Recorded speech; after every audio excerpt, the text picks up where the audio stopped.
Hey guys, Asian Kyle here, bringing you today the Glock 19, the gun that I regret buying. Currently on this gun, as you can see, I'm not rocking the stock sights. Dawson Precisions, again, was clear on that one. I really do like these sights a lot. I put the red in because I broke my green, but given the chance, I'll go ahead and put another green back in. I'm colorblind, so the green helps me pick up that. But let's talk about the gun here for a sec. Kyle, why do you hate Glocks? Glocks are great. They work every time. They never jam. People love Glocks. Glocks are great. Well, you know what, guys? There's a couple reasons just to really quickly sum up why I don't like this gun. First and foremost is the ergonomics. As you can see, I have medium-sized hands. The gun is a little big in hand. Now the back strap texturing, the front checkering is great. Gives you a nice solid grip. Now the flip side of that is because the grip is large, you really feel like you can get a good purchase on it, but just overall the gun is just, it's a little big in hand. Also, it just doesn't point very naturally. Now whenever I try and point this gun, I do what Such00 does. He picks a point on the wall and he closes his eyes, he raises his gun up with his eyes closed, and if it points in the same spot that he was focusing on with his eyes open, it points really naturally. This gun doesn't do that, and that can be attributed to the grip angle, and I understand that that's a training issue, that you can train around it. I will let you know I do shoot very accurately with this gun. I'm not a like a 1-inch group at 15 yards kind of guy, but for combat accuracy I can put the rounds on target. But in a perfect situation, which being in this country and buying whatever I want to buy, this gun does not point naturally for me. It's not very ergonomic. Secondly is the aesthetics. As you can see with the other two guns we have on the table here, Glocks are plain, just to put it one way. I like to buy things from a utilitarian purpose and point of view. Case in point, the Chris Reeve knives. I own a small Sabenza. It is probably one of the most plain knives out there. It's nothing fancy looking, but I love it. It's beautiful. It's got lots of elements about it that make it a great little knife. Glocks are ugly, and aesthetically they're not very pleasing to me. The next reason is Recoil Impulse. Now, I'll be the first to tell you that this gun is an incredibly light recoiling gun. This was not the first 9mm my wife shot, but it was the second, and it recoils so lightly. You could hand this over to some really small, dainty little woman or dainty little man, and this gun isn't going to pop up and hit him in the face. The Recoil Impulse is fantastic on it. However, the M&P's Recoils Impulse is much better. It's much cleaner. The full-size M&P versus a full-size Glock 17 and even the 19 to the 9C, the M&P recoils better than the Glock. It's just not quite as flippy. It's just something about it, in my opinion. I like the Recoil Impulse better of the M&P versus the Glock. And last but not least, for me, this gun does not conceal very well. This was my first handgun purchase, and I purchased this gun with the intention to conceal carry. Let me repeat that again, with the intention to conceal carry. I highly recommend the Glock as your first handgun.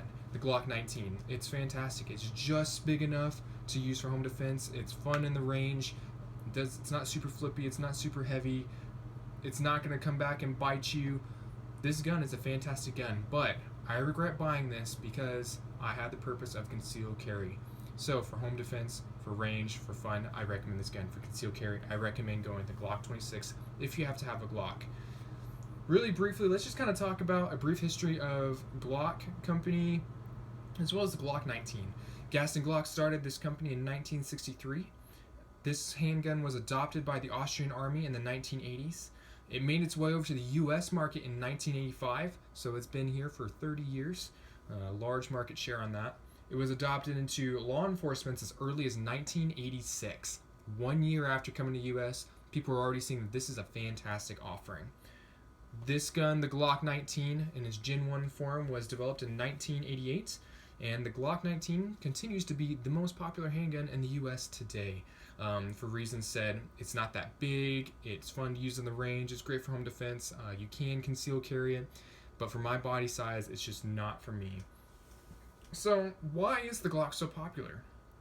First and foremost, guys, parts and accessories are absolutely everywhere. I guarantee in an apocalyptic situation, zombies, World War III, whatever. I guarantee you can find replacement parts for this gun if you ever need to, not like you would actually ever need to.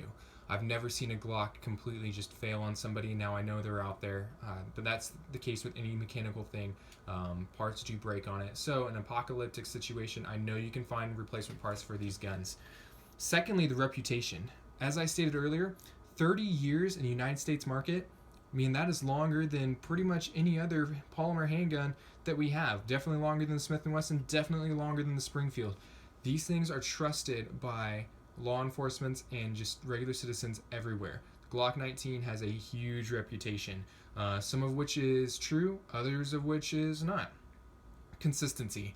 Guys, every time you pull this trigger,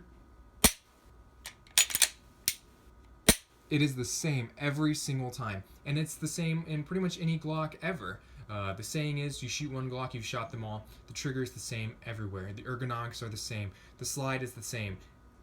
These things are just incredibly consistent.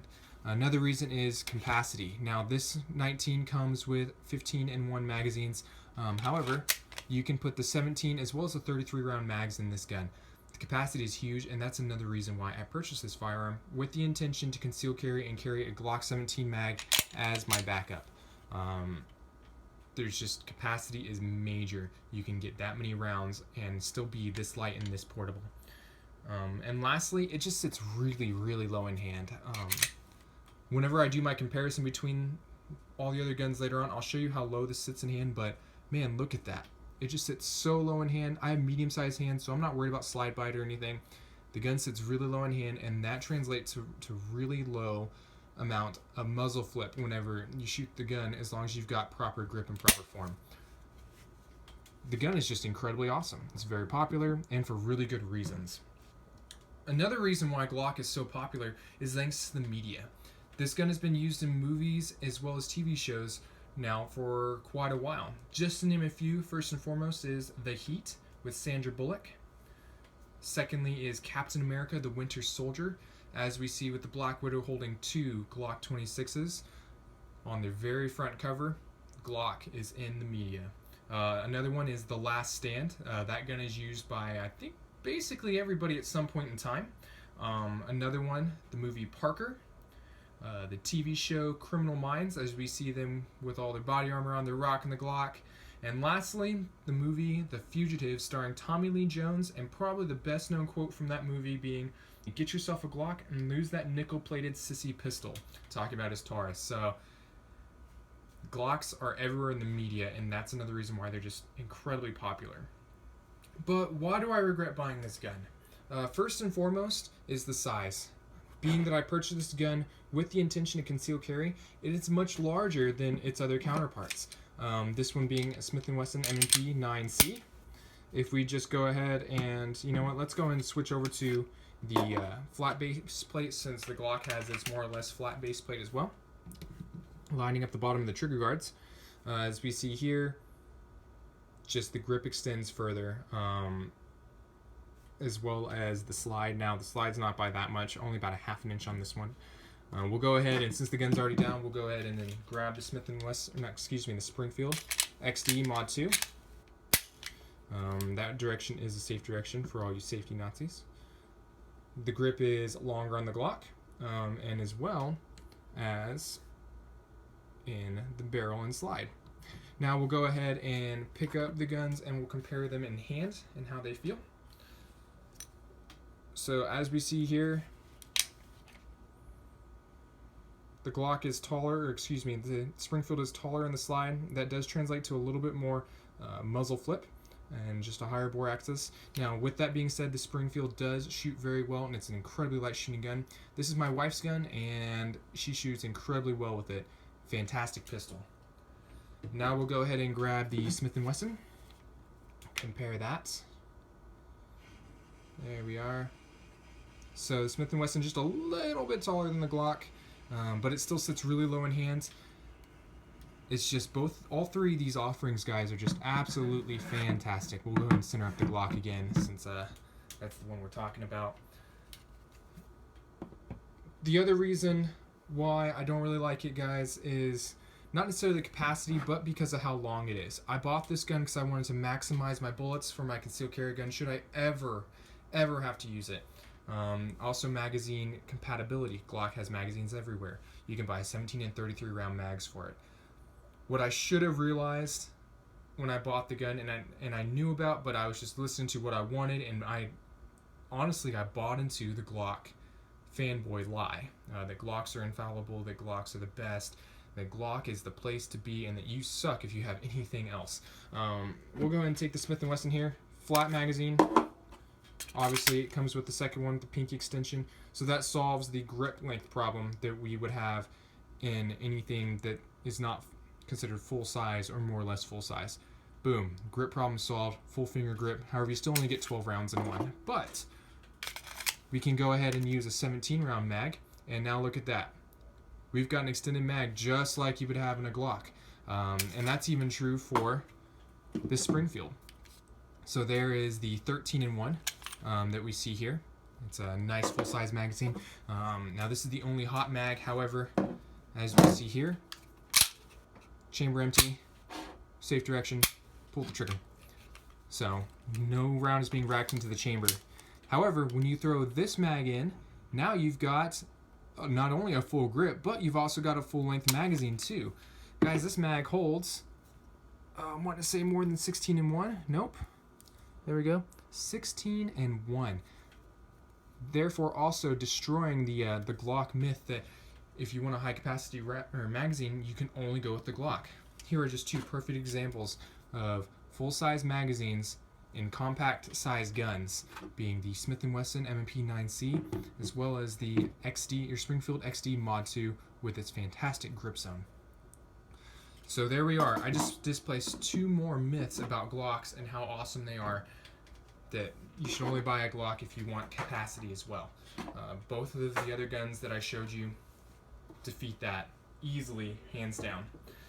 Another thing that the reason why I don't really like the Glock all that much is Recoil Impulse. I know I talked about it earlier, but in my opinion, Smith & Wesson's, the Recoil Impulse is a lot better. Now, here's the crazy thing is we'll go ahead and take down both these guns.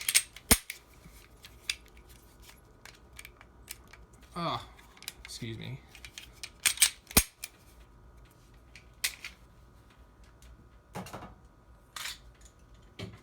Look at that. Single flat recoil spring, not double captive. And it's the same thing with the Glock Gen 3s. We'll go ahead and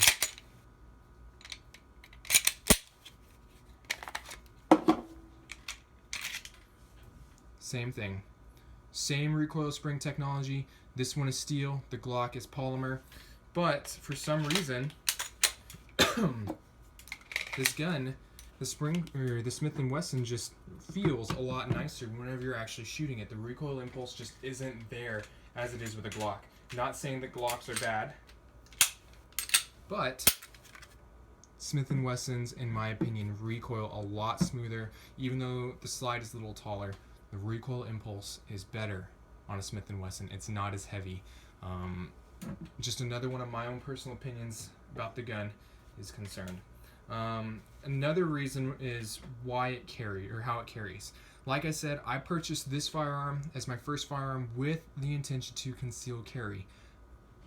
I had planned and I had researched, and I was bugging the hell out of my wife. I was originally going to buy a Glock 26. I was set on the Glock 26. I'd never held a 19. I never wanted to hold a 19. I was going to buy a 26. The gun is smaller, it's easier to carry, and it still holds all the same magazines. However, whenever I got to the store, I bought the 19, and my wife just looked at me and she just gave me the look and shook her head, and she's like, "You're going to regret buying that gun." And sure enough, just like with just about everything, she was right. For a concealed carry gun, I would not recommend this as your first concealed carry gun. I would go, if you had to go Glock, the Glock 26, or a single stack, whatever, it doesn't matter. But if you feel like you have to go Glock double stack, I would go Glock 26. It's just, in my opinion, this thing doesn't carry as well. I'm 6'1" and I weigh about 165 pounds, so I'm kind of a slender guy. I wear a medium-sized shirt just to give you a little bit of detail about myself.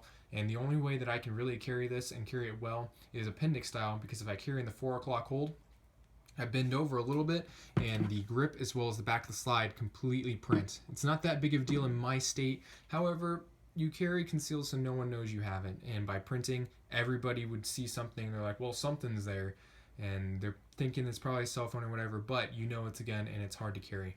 In appendix style, the slide's just a little bit long for me to carry as well. So for a concealed carry gun, this is not my first recommendation, and that's mainly the reason why I grabbed buying this gun.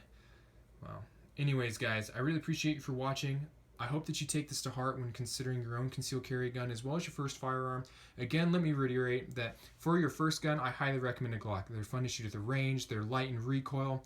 You can let whoever shoot it as well, and it's not going to come back and punch him in the face.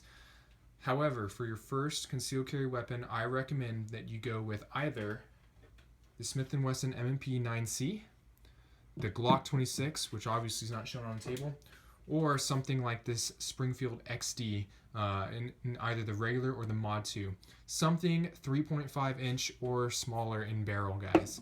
So anyways, I appreciate you for watching. Please like and subscribe. Agent Kyle signing out, bringing you the Glock 19, the gun that I regret.